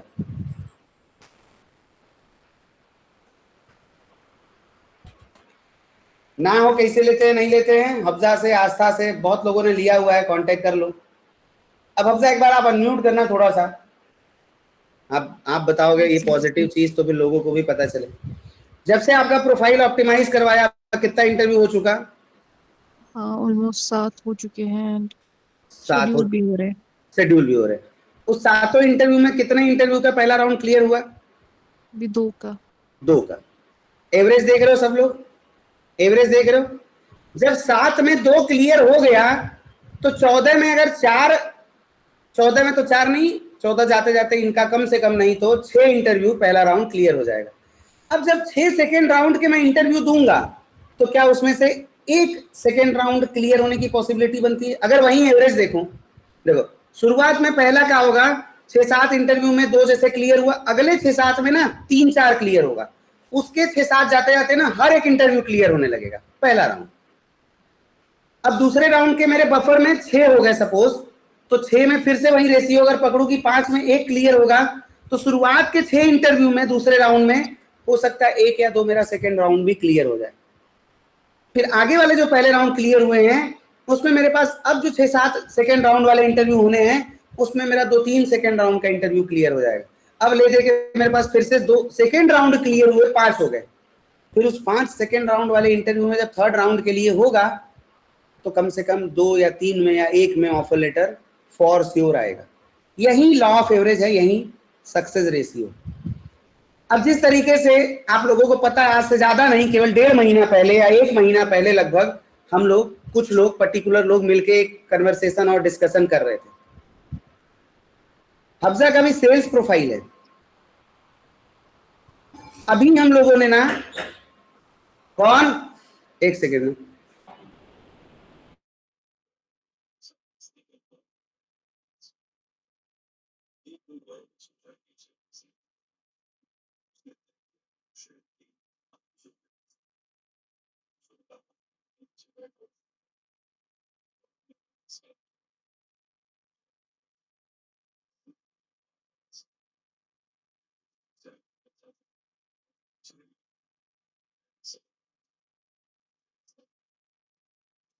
ठीक है।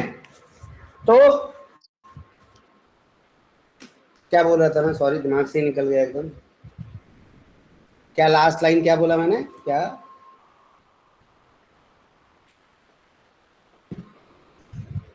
हाँ, इनका गैप भी है लेकिन वो गैप मैंने नहीं दिखा